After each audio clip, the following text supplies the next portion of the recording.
Hey guys, welcome to LexYGO. Today we have Jordan Blankenship. We just got back from Nationals and we played in the Edison 2010 Time Wizard event, which was with the April list. But anyways, we had 290 entrants and this guy managed to top 8 at the first Konami sanctioned Edison event. So Jordan, tell us what you brought. And so this was my fourth large Edison tournament since I've been playing. I played in the very first RBET, and then I played in two others, and this is my first one in over a year. So I'm very excited to be able to get top 8 with my hero frog list. I was one of the 3 hero frogs that topped, and I'm very proud to be in the company that I was. Everyone I played against all day was an amazing, really sound opponent. So shout outs to the Edison community for being highly skilled. And here's my list. I played 2 Treeborn Frog, 3 Substitute, 3 Swap Frog, 2 Dupe for the Dupe Block, Unifrog, 1 Stratos, Neos Alias. Neos Alias is just another name. Can beat over some threats. Post-board games, it can beat over Fossil Dyna. It's a good normal summon. It just gives you things to search off of your search cards. Ocean, Staple. We have 2 Destiny Hero Malicious. Now this is a card that you might not see in the other lists. I actually love this card. It's kind of a staple of like a bygone version of the deck. I think this is still really, really solid. Even though you can get deck devied, if it gets deck devied, it's fine. It wants to be engraved, it's fine. It has a lot of synergy with some of the other cards I play. Spoiler alert. With the 1-for-1, it's insane. Stratos 1-for-1 just gives you a lot of options with Malicious. With the frog lineup you just saw, you're at about an 80% clip to open the Treeborn. I'm sure you've heard that quoted 100 times. The Malicious is taking a space of the Evil Hero Infernal Prodigy a lot of people play. I just like this a little bit better. It's very similar in the way that card functions, but it also feels like an extra way to get into a Treeborn, potentially, in theory. I played 1 Evil Hero Malicious Edge. The Guari Frog list kind of popularized playing this in multiples. Since then, people have cut it back down to 1. Really good into open boards, which the deck has issues with. Some of the other normal summon heroes are good for that too, but you don't need tribute for the Ocean and the Alias. But being able to search for a tribute monster is really good, so I still play the 1. Gores, I didn't see the Gores all tournament, but I think Gores is insane in the format. I think every deck can play Gores. I don't care if you're Blackwing, Hero Beat. My Blackwing's my Hero Beat list. Both include Gores. I think the card's too good not to play. I wish I saw it more, but it's an insane card. I think if you're not playing it, you should at least consider it. 2 Junk Synchron, one of the best cards in the deck. I'm gonna go ahead and plug. If you're familiar with Sunny Zing from the online community, he has a YouTube channel, Sunny YGO. Check him out. He has an amazing video. If you're interested in frogs at all, you have to subscribe to Sunny. He has great tutorials on how to maximize this card, and it'll get your brain thinking in the right way to optimize this card. It's insane. Just being able to make a Catastor or a really big Junk Warrior is insane. This deck is one of the best decks with this card. Being able to get back swap and pay costs is obviously absolutely crazy. 3 Rise of the Storm Monarch. A lot of people have cut this down to 2. Even more people have cut it down to 1 these days. I think this card's insane. A lot of we've been locally joking about mental damage and like tilting your opponent and like how people don't underestimate the power of that. You shouldn't be relying on your opponent misplaying because they're tilted, but don't underestimate it. Spinning cards to the top of your opponent's deck is extremely tilting, and it creates a lot of non-games. Being able to create games that you don't even have to play Yu-Gi-Oh! Is the best way to win Yu-Gi-Oh! So I highly recommend, if you're off of the 3 Ryza, try the 3 Ryza again. It's absolutely brutal. Even if you're like playing against Blackwings, and not Blackwings, but if you're playing against Hero Beat, and they Future Fusion, even like spending a Future Fusion isn't that bad because they don't want to send more Neos Alias to grave unless they have specifically like a lot of Future Fusions. But yeah, the card's awesome. 3 Caius. I don't need to say anything about that. E-Call, Rhoda. The Rhoda is more versatile. You can get the Junk Synchron, 1-for-1. This sets up your dupe lock for free. Brain Control. Brain Control is one of the best cards in the format. This is probably one of the decks that the card is best in. Heavy Storm. You just need your back row removal. A lot of your threats are back row, like Mask Restrict. If you can clear the way for your Monarchs to banish a monster for free, very, very solid. Miracle. Absolute Zero is one of the best monsters in the game. You can play it. I think the hero version of this deck is my favorite version of the deck. I don't want to say the best version. It's the one that suits me the best. I played a Mirror Force to catch a lot of people off guard with that because I'm playing 4 discard traps, Phoenix Wing, and the Regeki Break. So the Mirror Force will catch people off guard because they'll see these and assume more of these. They might assume a T-Roar. You'll oftentimes catch people at a +1 situation just because they didn't expect the Mirror Force. It deals with problem cards like Fossil Diamond, Vanity's Fiend, and Crestia. Very solid. I main it. I'm on the Phoenix Wing Windblast. Again, I'm trying to create non-games between 3 Phoenix, 3 Ryza. If you can spend 2+ cards to your opponent's deck, it's almost an FTK. It sets up your graveyard. It's one of the reasons I play the Mally.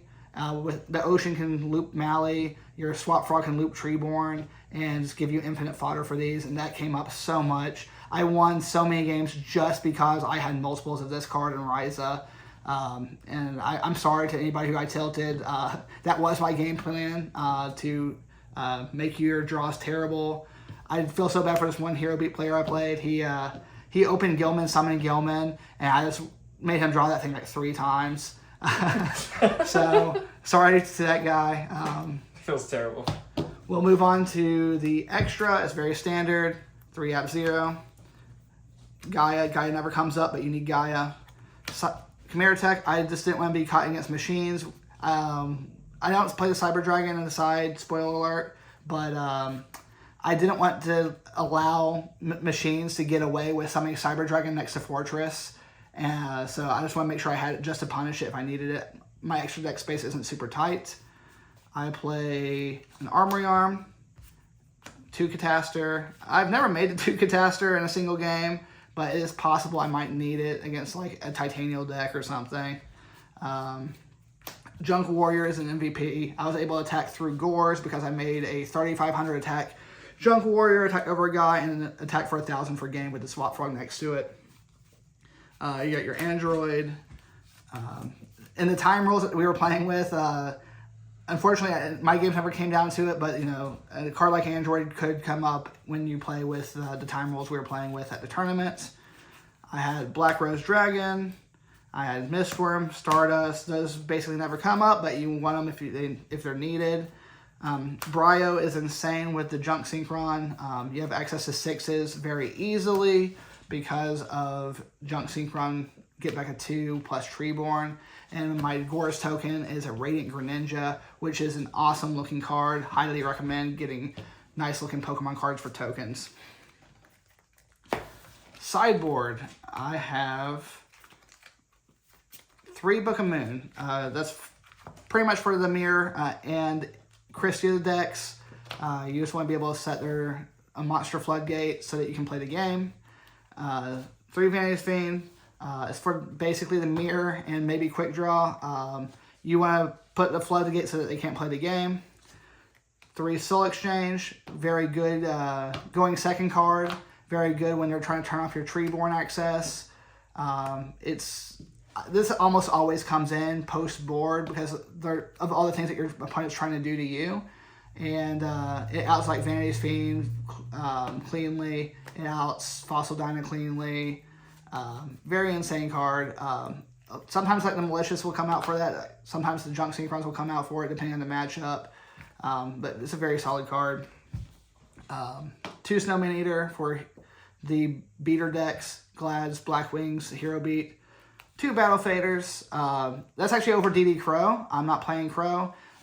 Since I'm not maining the Faders, I just feel like the matchups where I want Crow, I want Fader more. Like Zombies, and like it actually came up in Amaryllis Burn matchup in my top cut game.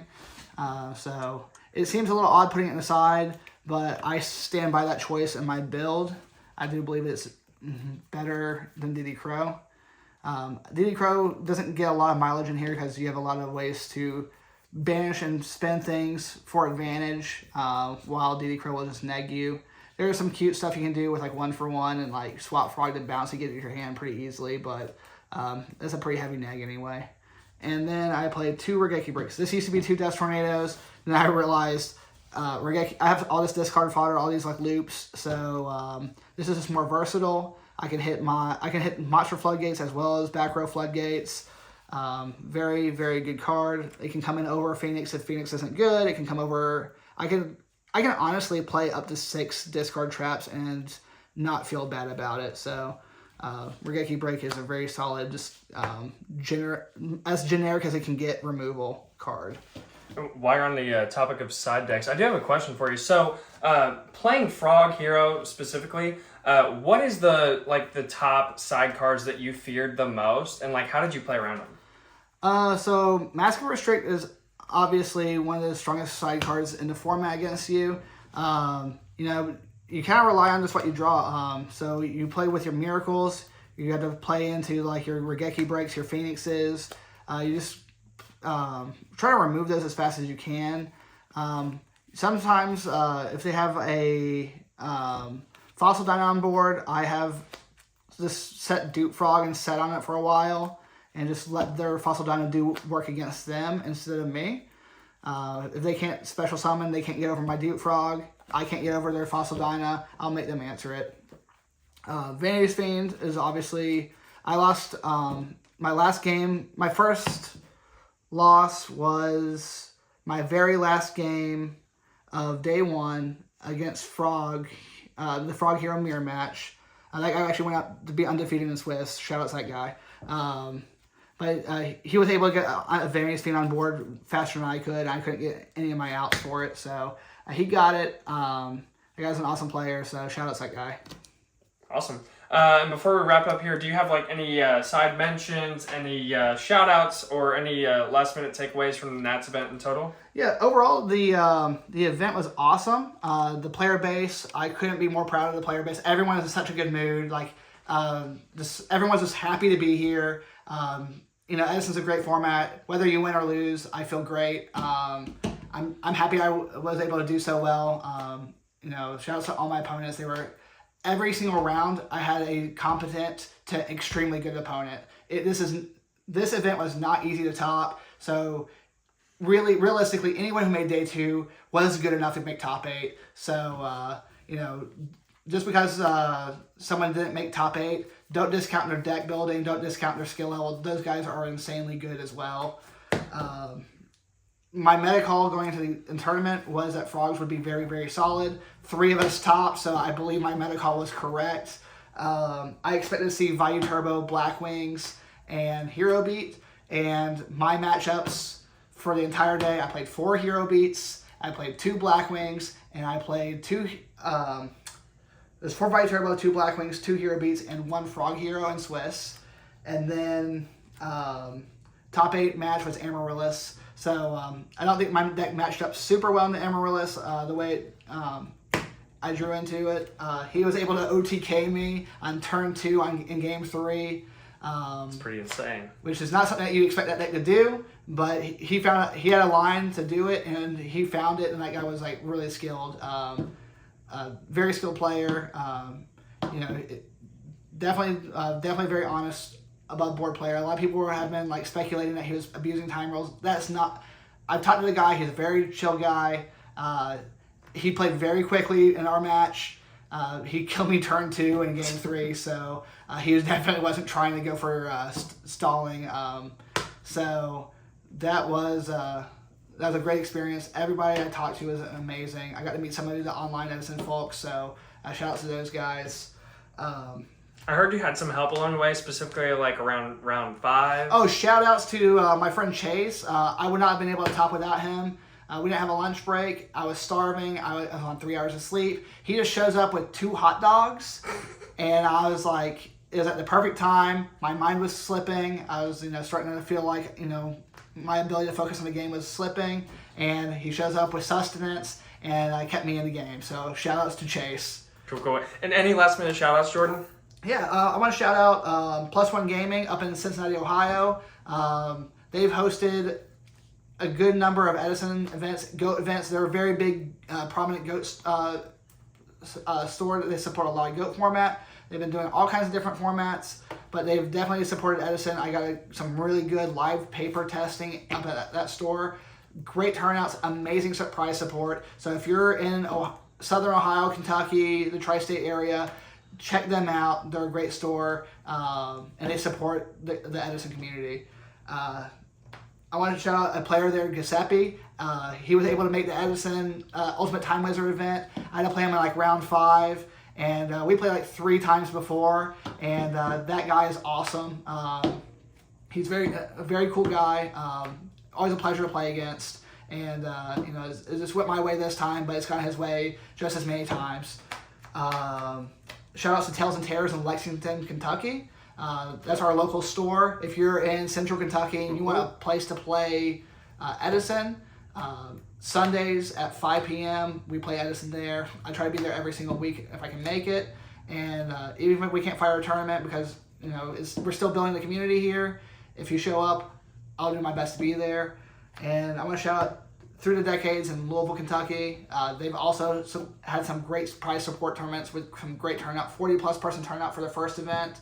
So look forward to playing more there and seeing how the community in my area develops. If you're in this area, hit us up, show up at one of the stores, reach out, try to find us. We would love to play with you. A couple more shout outs. I mentioned Sonny YGO. If you are a frog player, an aspiring frog player, you want to see what frogs can do, check out his YouTube channel. You will learn so much about the game. I think he has some of the best content in terms of educational, learning the game. I want to see more content like what he's done with his find the lethal line combo videos. So if you check those out for sure. And lastly, I want to shout out TYP336. I just met him at the tournament. I subscribe to his YouTube. He has great videos, tournament reports, deck lists, all kinds of stuff, lots of Edison stuff. Really cool guy. Definitely deserving of your support. So subscribe to TYP336. And last thing I want to leave you guys with is you may have heard about the 6-hand deck that was undefeated after 3 or 4 rounds, causing some stir, beating some high-profile players. That guy is actually in our local meta. If you want to see his deck list, you want to see his secret sauce, go ahead and subscribe to the channel, hit the notification bell, and we'll see you later. Thanks, Jordan. Awesome job. Congrats again.